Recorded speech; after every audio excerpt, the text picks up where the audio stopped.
이라고 하는 제목으로 하나님 말씀을 전할 때에 저와 여러분 모두에게 큰 은혜의 시간이 되기를 축복합니다.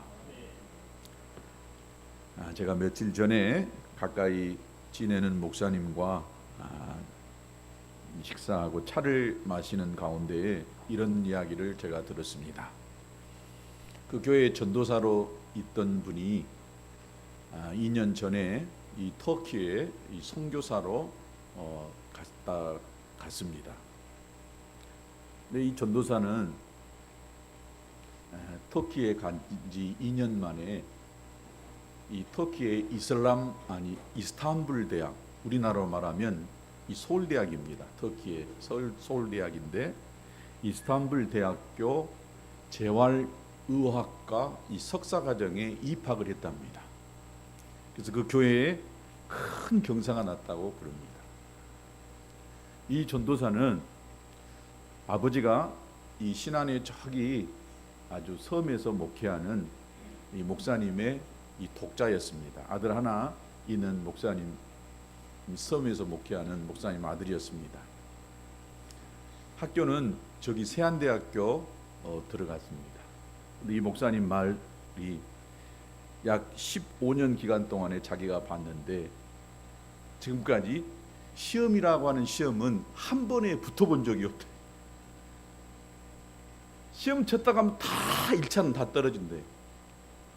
하여튼 시험이라고 하는 시험은 지금까지 자기가 볼 때 합격해 본 적이 없대요. 선교사로 가기 전에 이 강도사 고시, 목사가 되기 전에 강도사가 있습니다. 강도사 고시 합격해야 그리고 1년 인턴을 해야 목사를 볼 수 있는데 강도사 시험에도 떨어진답니다. 또 이 전도사가 이 광신대학교 이 대학원에 입학했는데 거기도 떨어지더라는 거예요. 그래서 이 목사님이 야 이놈아, 너는 도대체 어떻게 공부를 하냐? 신학교도 떨어지냐? 강도사 시험도 떨어지냐? 근데 이 전도사는요 그렇게 성실하다는 거예요. 하여튼 성실하는 것은 하여튼 그 교회에서 제일 갈 정도로 성실해요. 머리는 안 나쁘게 생겼는데 얼굴도 이쁘장하게 생겼는데 하여튼 시험이라고 하는 시험은 다 떨어지더라는 거예요. 신학교 보내면서 이 목사님이 또 신학교 가가지고 이쁜 자매 하나 꼭 잡아라. 너는 신학교 가는 목적이 다른 거 있는 게 아니라 이쁜 섹시 하나 얻어야 된다. 네가 앞으로 목회를 하든지 선교사가 하든지 신학교 가서 진짜 너 딱 마음에 든 사명을 목사님 줬답니다.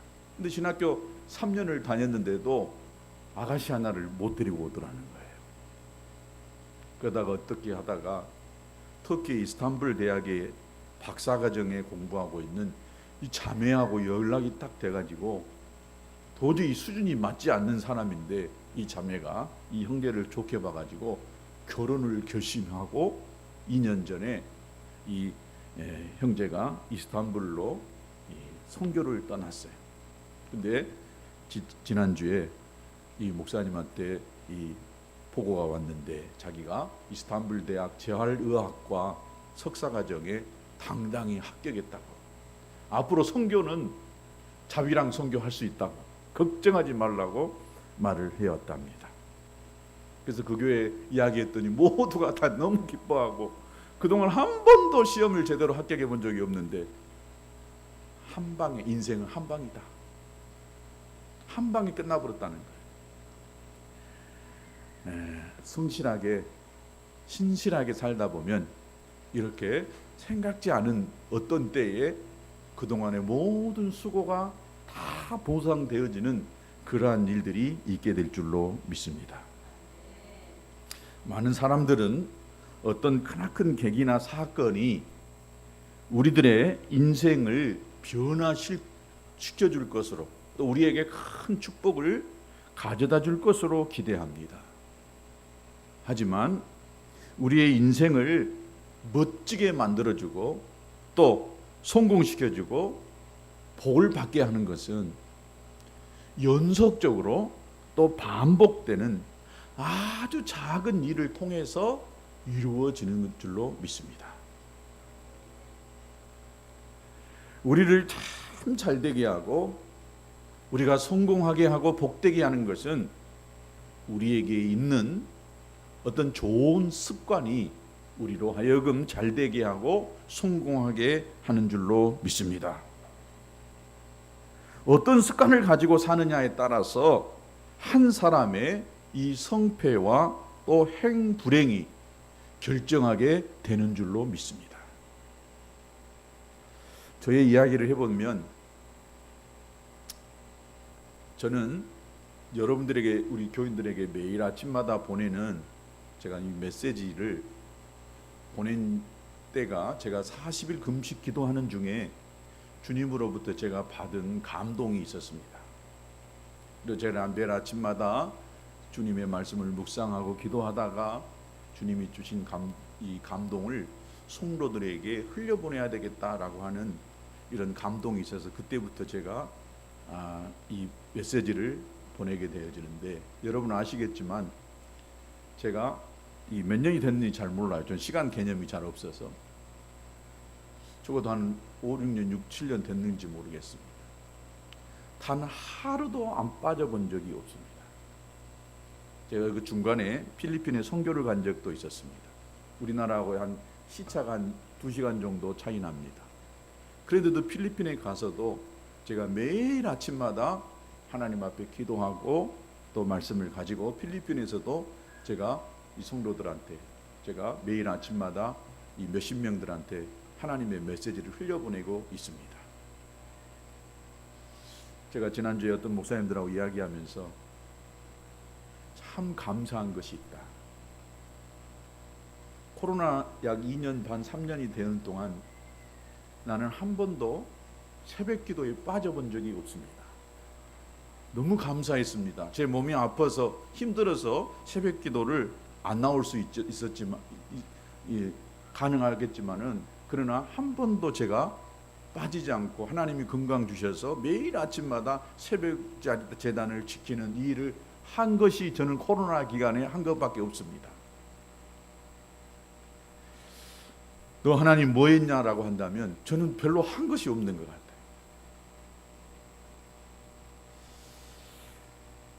제가 왜 이런 이야기 하냐면, 저는 40일 금식 기도를 하면서 그 다음부터 제 목회가, 제 인생이 달라진 것 같아요. 저는 굉장히 큰 목회를 해야만 성공한 사람이라고 생각했는데, 저는 그 이후로 제 이 마음속에 주님으로 채워지는 것 때문에요, 어떤 누구도 잘 부럽다는 생각이 잘 안 들어요. 부러운 것이 있다면 자녀들을 다 주의 종 만들어가지고 목사가 되고 선교사 되게 한 그것이 저는 참 부러워요. 저는 두 아들 중에 둘이 다 하나님, 이들이 주님 나같이 목사가 되거나 아니면 선교사가 됐으면 좋겠습니다. 나는 태어날 때부터 그렇게 하나님 앞에 기도했고, 아이들에게 쉼없이 어렸을 때부터 부모의 희망은 뭐냐? 목사, 선교사였습니다. 근데 이들이 제 기대와 소망에 지금 현재까지는 안 된 것 같습니다. 제가 큰애 이 장인어른 사돈될 사람들하고 만나서 이야기하면서, 좋은 직장에 다니는가 모르겠지만 나는 이 아이들이, 우리 아이들이 목사가 됐으면 좋겠습니다. 지금도 그런 마음이 변함이 없습니다. 그러니까 그분이, 목사님 꼭 목사님 같이 그렇게 목회해야만 되는 것은 아니대요. 우리 회사도 회사 생활 열심히 하면서 신학 공부해가지고 목사님이 되셔가지고 회사에서는 그 직원들을 모아놓고 예배하고, 또 주말에는 교회 가서 중고등부 학생들, 청년들을 가르치는 목회를 할 때요, 나중에 혹시 압니까? 붕이가 그렇게 될지. 나는 그렇게 됐으면 진짜 좋겠습니다. 좋은 직장 승승장구하고 또 많은 월급 받고 그렇게 생활해 가는 것보다도 진짜 이 아이들이 주님을 위해서 좀 가치 있고 보람된, 뭐 직장 생활하고 그런 것이 보람 있다는 것이 아니라, 제가 해보니까 진짜 이것은 하나님 앞에 가서 상 받을 수 있는 일이라고 생각하기 때문에, 이 아이들이 나와 같이 목회를 안 하더라도 주님 위해서 사는 목적이 돈 벌고 출세하고 성공하는 것이 아니라, 사는 목적이 하나님의 일을 위해서 했으면 좋겠습니다 라고 그렇게 말한 적이 있습니다. 여러분, 성 어거스틴이라고 하는 사람은 신앙이라고 하는 것은 거룩한 습관을 만들어가는 것이다 라고 그렇게 말했습니다. 여러분, 신앙생활이 뭘까? 어떻게 하는 것이 신앙생활이냐? 거룩한 것을 몸에 배워가지고 습관화되게 하는 반복적이고 지속적인 그런 삶을 살아가는 것이 신앙생활인 줄로 믿습니다. 예수님을 보시면 참 좋은 습관, 거룩한 습관을 많이 가지셨습니다. 좋은 생활을 반복해서 하면서 경건하고 의로운 삶이 몸에 배어있게 됐던 것을 볼 수가 있습니다. 그 중에서도 예수님은 날마다 성경을 상고하는 습관을 가지고 계셨습니다. 오늘 본문 27절에 보면 예수께서 제자들에게 너희가 다 나를 버리리라 라고 이렇게 예언의 말씀을 하고 있습니다.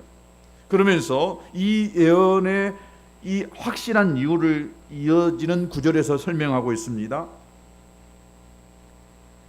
이는 기록된 바 내가 목자를 치리니 양들이 흩어지리라 하였음이니라. 예수님은 제자들의 형편과 상황을 봐서 그렇게 예언한 것이 아니었습니다. 또 예수님께서 보시니까 아무래도 이 사람들이 나를 부인할 것 같다, 그래서 그렇게 말한 것이 아니라는 말입니다. 예수님이 이렇게 제자들을 향하여서 예언하는 이 말의 근거가 하나님 말씀에 기록된 바라고 이렇게 말씀하고 있는 것을 볼 수가 있습니다. 어디에 기록되어져 있느냐? 구약성경 스가랴 13장 7절에 보니까 만군의 여호와가 말하노라 가라 깨어서 내 목자 내 짝된 자를 치라. 목자를 치면 양이 흩어지리라. 작은 자들 위에는 내가 내 손을 들이우리라 라고 하는 이 말씀을 근거로 해가지고 제자들에게 예언을 하고 있습니다. 예수님께서 이 말씀을 하실 때에 성경에 근거해서 말씀을 하셨지 자기 기분이나 감정 또 제자들의 형편을 봐서 말씀한 것이 아닙니다. 이것이 성경이 말하는 예언의 기본입니다. 우리는 보통 예언하면 점쟁이 같이 앞으로 당신은 이런 공부를 해서 이런 대학에 가는 것이 또 이런 직장에 가는 것이 가게 될 것입니다. 또 어디로 이사를 가야 할 것입니다. 될 것입니다 라고 말하는 것이 예언이 아니다는 것입니다. 우리 믿는 자들도요, 자기 앞에 미래에 대해서 그렇게 관심이 많아요. 그래서 조금 예언의 윤사가 있다라고 하시는 그런 분들에게 목사님 기도해 주세요. 앞으로 어떻게 될 것 같습니까? 여러분, 하나님은요, 저와 여러분의 미래에 대해서 꼭 굳이 말씀 안 하시려고 하십니다.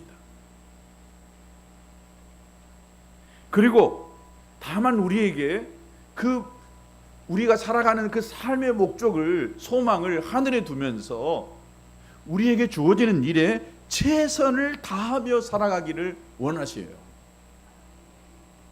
내 형편이, 내 상황이 어떠하든지 간에 내게 주어진 그 상황에서 내가 최선을 다하는 것, 이것이 주님이 원하시는 것입니다. 그러다 보면 최선을 다하는 자에게, 성실하게 신실하게 그 일을 하는 자에게 하나님께서 복을 주십니다.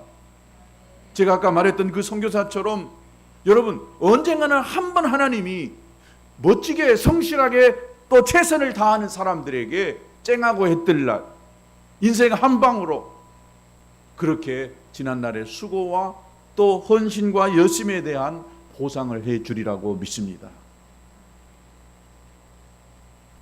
여러분, 자녀들이 공부를 잘하면 좋겠지만은 공부 잘하는 것이 그 자녀들의 앞으로의 삶을 결정할 수도 있겠지만 그것이 여러분의 삶에 또 자녀들 교육시키는 데 목적이 되어져서는 안 됩니다. 공부 잘해서 성공한 사람이 되어졌지만 그 인생이 불행하게 되어지는 사람이 얼마나 많습니까? 부모가 자녀들에게 심어줘야 될 가장 가장 우선되고 첫 번째 되는 것이 뭘까? 믿음인 줄로 믿습니다. 하나님을 그 마음속에 심어줘야 결국은 그 자녀들이 하나님 때문에 인생이 잘 되고 행복하게 되는 줄로 믿습니다. 공부는 그 다음입니다. 27절과 28절에 보면 제자들이 예수님을 버린다라고 하는 사실보다도 예수님이 다시 살아나신다라고 하는 사실, 또 먼저 갈릴리로 가신다라고 하는 사실에 초점이 맞춰져 있음을 알 수가 있습니다. 27절에 보면 예수께서 제자들에게 이르시되 너희가 다 나를 버리리라. 28절에 그러나 내가 살아난 후에 너희보다 먼저 갈릴리로 갈 것이다. 그러나 이어지면서 뒷부분을 강조하고 있습니다. 십자가에 죽는다고 하는 사실보다도 살아난다라고 하는 사실을 예수님이 말하고 싶었던 거예요. 또 제자들이 버린다라고 하는 그런 사실보다는 그 버린 제자들을 다시 만난다라고 하는 사실을 강조하고 있는 것입니다. 또한 29절과 31절에서 보면 베드로의 부인을 구체적으로 말씀하고 있습니다. 왜 이런 말씀을 하시고 계실까요? 왜 베드로에게 네가 나를 부인할 것이다 라고 이렇게 말하고 있어요? 나무라려고요? 베드로를 상심시키려고요? 아니에요. 준비하라고 말씀하고 있는 거예요. 네가 나를 3번 부인하게 될 텐데 좀 준비하라는 것입니다. 다시금 그를 온전케 회복시켜 주시려고 하는 그것이 예수님의 제자들을 향한 예언의 목적이었습니다.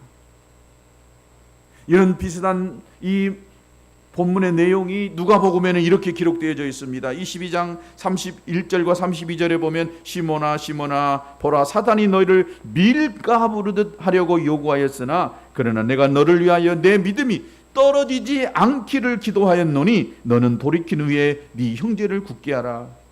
예수님께서는 베드로가 부인할 것에 대해서 말씀하시면서도 베드로의 회복을 위해 기도하셨다라고 하는 것을 더 강조하고 있는 말씀입니다.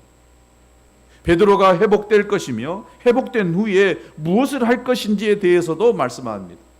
네 형제를 굳게 하라. 베드로, 네가 이제 다시 회복된 다음에는 네가 해야 될 것이 뭐냐? 네 형제들의 신앙을 굳게 세우는 그것을 네가 해야 된다라고 말하고 있는 것입니다. 여러분, 우리가 시험 당했을 때에, 곤란한 일을 우리가 당했을 때에 제일 힘든 것이 무엇인지 아십니까? 뭔가에 문제가 있어서 이런 시험이 찾아오고 힘든 일이 오는 것 같은데 그 문제가 어디서부터 되어졌는지 모를 때에 더 힘든 거예요. 왜 이 시험이 찾아왔는지, 어디서 왔는지, 무엇 때문에 생겼는지 알게만 한다면 해결하기는 쉬운 것입니다. 그런데 왜 이런 시험이 찾아왔지? 왜 이런 이 엄청난 일들이 우리 앞에 놓여져 있지, 생겼지라고 하는 이것을 모르기 때문에 힘든 것입니다. 이럴 때 어떻게 해야 되느냐? 하나님의 말씀을 들으면서 그 문제를 찾고 어디서부터 잘못되었는지를 깨닫고 그 해결 방법을 찾는 것입니다. 그래서 이 습관이 중요합니다. 어떤 습관이냐? 말씀을 읽고 또 말씀을 묵상하고 말씀을 내 마음에 담는, 이것이 결국 이 어려움에 닥쳤을 때에, 문제가 생겼을 때에, 시험이 찾아왔을 때에 문제의 해답을 줄 수 있는 것입니다. 그 다음에는 어떤 습관이 필요하느냐? 기도입니다. 첫 번째는 말씀을 잘 읽고 묵상하고 가까이 하는 이 습관이 필요한 것이고, 두 번째는 기도인 것입니다. 베드로와 예수님의 대화를 보면 예수님께서 너희가 다 나를 버릴 것이다 라고 했더니 베드로가 뭐라고 대답합니까? 29절에 다 버릴지라도 나는 그렇지 않겠습니다 라고 말합니다. 그러자 예수님께서 이번에는 구체적으로 다시 말합니다. 오늘 밤 닭이 2번 울기 전에 네가 3번 나를 부인할 것이다 라고 이렇게 구체적으로 말씀합니다. 시간도 말했죠. 또 닭이 2번 울게 되지는 그 상황도 말했습니다. 또 몇 번 부인할 것인가까지도 말씀을 하셨습니다. 이 정도면 베드로가 한번 좀 깊이 생각을 해봐야 되지 않았겠어요? 예수님이 평상시에 하셨던 그것을 보면 예수님은 농담하시는 분도 아니고 거짓말하시는 분도 아니고 겁주려고 하는 말씀이 아니다라고 하는 것들을 베드로가 한 번쯤은 생각해 보아야 했을 것입니다. 정확하게 예수님께서 오늘 밤 닭이 2번 울기 전에 네가 나를 3번 부인할 것이다 라고 이렇게 말했다라고 한다면 뭔가 있구나. 뭔가 있구나. 그러면서 베드로가 아주 이렇게 생각했어야 되는, 다시 힘있게 말합니다. 뭐라고 하느냐? 내가 죽을지언정 주를 부인하지 않겠습니다. 예수님이 이렇게 분명하게 말했음에도 베드로가 끝까지 나는 죽을지언정 내가 주님을 부인하지 않겠습니다 라고 이렇게 말합니다. 그러니까 나머지 제자들도 다 베드로처럼 따라서 말합니다. 그러나 어떻게 됐습니까? 실제로 베드로는 닭이 울기 전에 2번 울기 전에 3번을 예수님을 부인했습니다. 그리고 도망가 버렸습니다. 자신의 다짐이 무색할 만큼 허망하여 무너져 버린 것입니다. 왜 베드로가 이렇게 되고 말았을까요? 예수님이 앞으로 되어질 일까지 미리 알려주었는데 왜 준비하지 못했을까요? 베드로의 대답 속에 보면 몇 가지 중요한 점이 있습니다. 먼저 29절에 보니까 다 버릴지라도 나는 그리하지 않겠습니다. 자기 의지가 지금 강한 거예요. 자기 확신이 지금 분명하고 있는 것입니다. 다른 사람은 버릴 수 있습니다. 그러나 나는 아닙니다. 나는 다르다는 거예요. 다른 사람은 넘어질 수 있습니다. 그러나 나는 아닙니다. 나는 다르다라고 하는 이 사실을 강조하고 있는 것을 볼 수가 있습니다. 이 말을 하면서 베드로는 예수님이 자기를 다른 사람하고 똑같이 대한다라고 하는 섭섭한 마음이 들었을 걸로 생각이 되어집니다. 나는 다른데, 나는 이 제자들보다 가장 우두머리 수제자인데,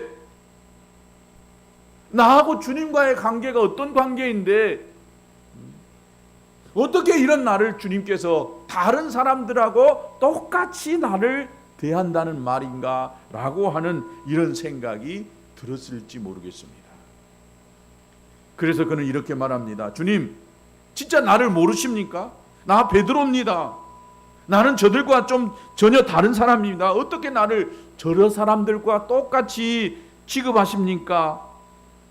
라고 하는 이 베드로 안에 이 비교의식과 함께 강한 자기 확신이 있었던 것을 볼 수 있습니다. 너무 자신감이 있었기 때문에 예수님의 말씀을 심각하게 받아들이지 않았다는 거예요. 여러분, 자기가 많이 꽉 차 있는 사람은요, 하나님이 뭔 말해도, 목사님이 뭔 말해도 안 들려요. 안 들려. 내가 살아보니까, 내가 경험해보니까 아닙디다. 예수님이 지금 말하고 있는데, 네가 나를 부인할 것이다 라고 말하고 있는데 아니다 하고 그렇게 끝까지 우겨대고 있는 것입니다. 사랑하는 성도 여러분, 우리가 하는 신앙생활의 주체는 여러분 내가 하는 것이 아닙니다. 신앙생활의 주체는 하나님이십니다.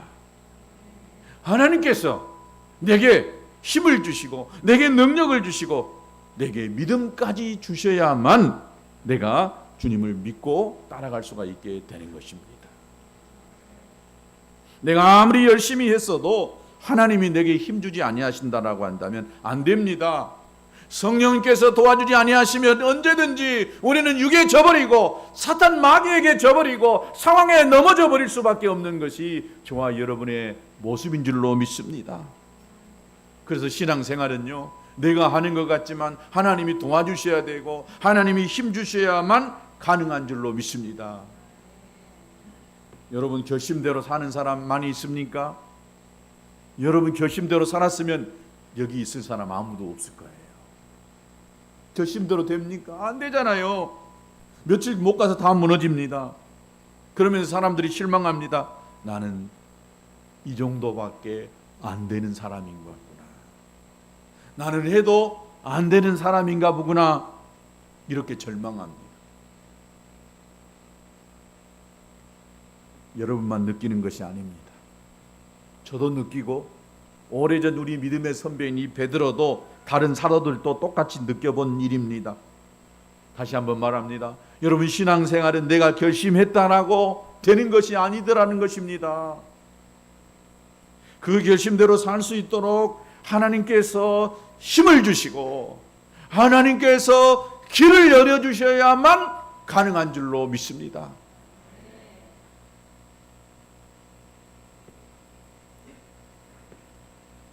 따라서 미리 말하자면 사람들은 결심해서 실패한 것이 아니라 이 결심을 지켜나갈 수 있게 해달라고 하나님의 힘을 구하는 데서 실패한 것이다라고 하는 것입니다.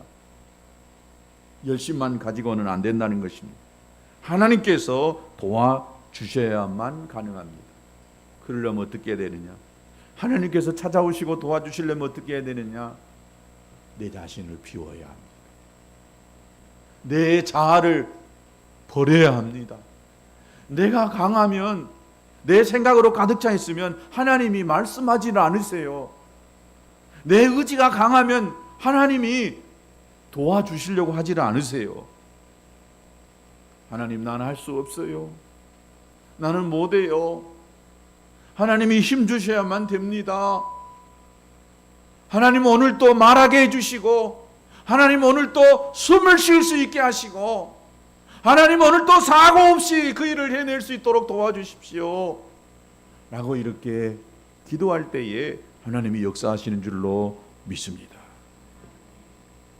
여러분, 내가 마음 먹으면 다 된다고 생각하면 하나님이 역사하지 않는다는 것입니다. 베드로는 자기 주장만 하고 있어요. 예수님이 말씀하시는데도 안 받아들일 정도로 자기 주장이 꽉 차 있어요.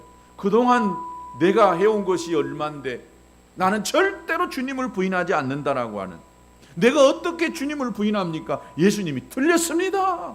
예수님이 몰라도 너무 모릅니다. 나를 몰라도 너무 모릅니다. 이렇게 지금 베드로가 말하고 있는 거나 마찬가지인 것입니다.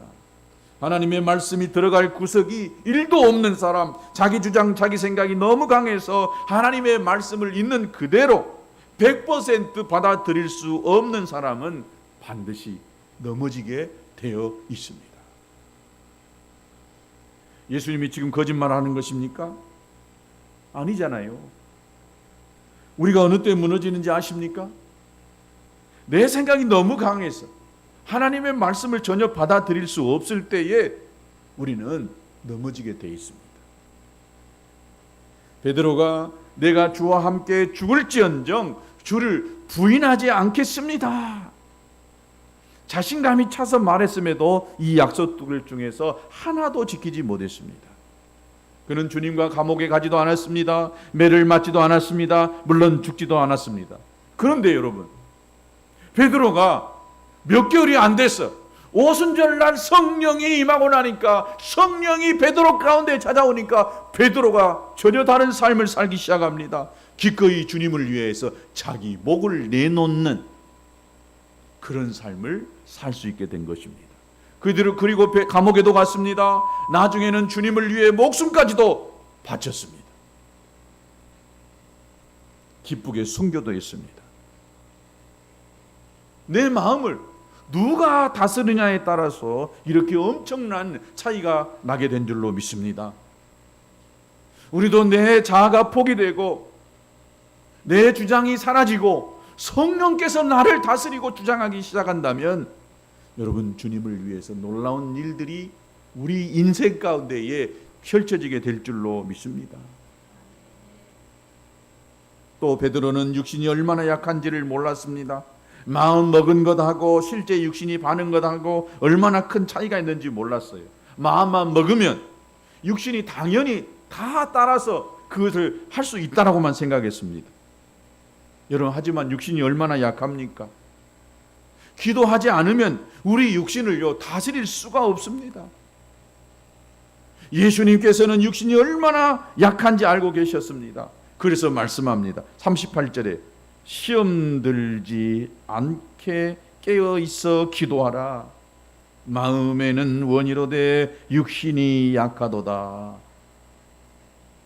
기도하지 않으면 시험이 든다는 것입니다. 변덕이 죽을 듯 하는 것이 우리 육신입니다. 오늘 이렇게 했다가 내일 저렇게 하는 것이 육신입니다. 편하고 싶고 놀고 싶고 눕고 싶고 타협하고 싶어 하는 것이 육신의 특징입니다. 우리가 다이어트 하려고 얼마나 많이 결심합니까? 그러나 사람들이 어때? 오늘만 먹고 내일부터는 내가 꼭 다이어트 해야지. 예배에 참여하려고 새벽기도 가려고 얼마나 작정을 많이 합니까? 시간도 맞춰 놓습니다. 그러나 아침 되면 어때요? 아이고 피곤해라. 오늘만 자고 내일부터 나가야지. 이번 주만 지나고 다음 주부터는 내가 꼭 예배에 참여해야지. 얼마나 많이 결심하고 마음 먹습니까? 그러나 안 됩니다.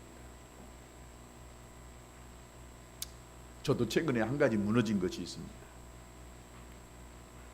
저는 아침에 눈을 뜨고 새벽에 일어나면 절대로 내가 자기 전에는 눕지 않는다. 제 자신 스스로에게 하는 약속이었습니다. 아무리 피곤해도 제가 책상에 앉아서 이렇게 졸지 내가 침대에 벌럭 누우려고 제가 눕지 않으려고 결심을 했어요. 근데 최근에 내가 보니까 침대는 내가 안 누워요. 근데 제가 침대 옆에다 소파를 하나 좋은 걸 하나 어디서 구해가지고 갖다 놨거든요. 전에는 이 소파가 없었어요, 우리 집에. 근데 이 어디서 이 소파 하나 좋은 소파가 하나 생겼어요. 그런데 어느 날 보니까 내가 침대는 달랑 눕지 않은데 소파에 딱 이렇게 자주 자빠지더라고. 내 자신 스스로가 이렇게 강한 것 같은데 상당히 오랜 기간 동안에 누가 보지는 않지만은 내 스스로 내가 아침에 일어나면 잠이 잘 때까지는 눕지 않는다라고 생각을 했지만 어느 순간 나도 모르게 소파에 딱 누워 자빠져 있더라고요. 아, 오늘은 너무 피곤하다. 요즘에는 잠도 깊이 잠을 못 자니까 어저께는 잠을 2시간밖에 못 잤지. 그러다가 나도 모르게 뒤로 싹 자빠진 걸 보면서 이렇게 사람이 마음 먹고 굳게 할 것 같아도 무너지는 것이 인간이구나.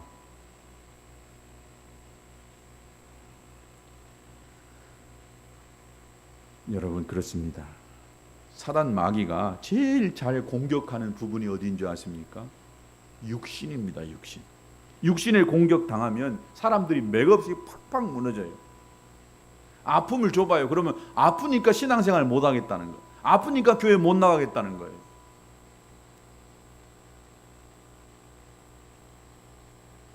오늘 또 온라인 예배 하고 있는지 모르겠지만 내가 어느 집사님한테 나는 아프다고 교회 못 나온다고. 내가 그 집사님 신방 갈 때마다 집사님 죽어도 교회 와서 죽으세요. 병원은 그렇게 잘 다니면서 병원 갈 힘은 있어도 교회 나가서 예배할 힘은 왜 없냐고.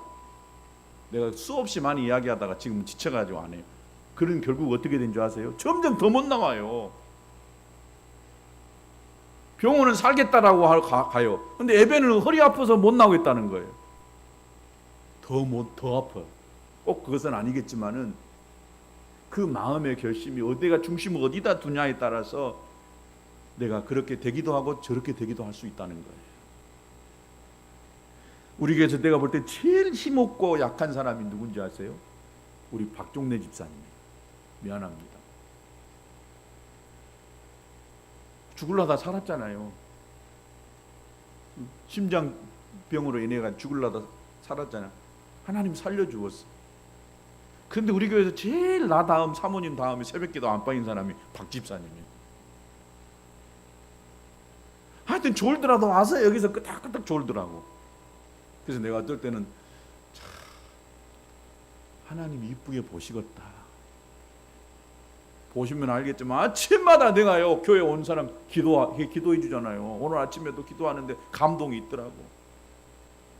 하나님, 저 영혼 힘 주셔서 제가 기도해서 가정이 살게 되고 교회가 살게 해주십시오.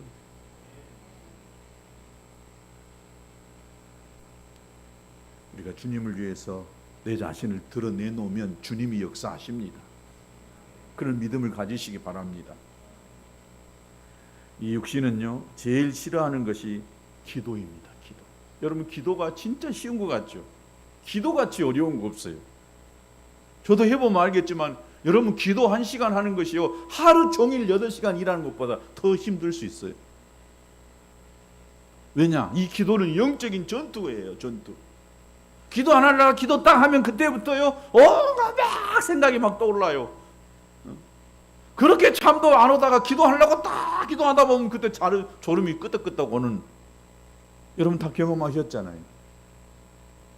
앉아서 커피숍에 앉아서 사람들하고 2시간 3시간씩은 이야기하지만 앉아서 하나님 앞에 단 10분을 내가 조용히 하나님 앞에 내 마음을 털어놓고 하나님의 음성을 듣는 것이 안 되는 거예요.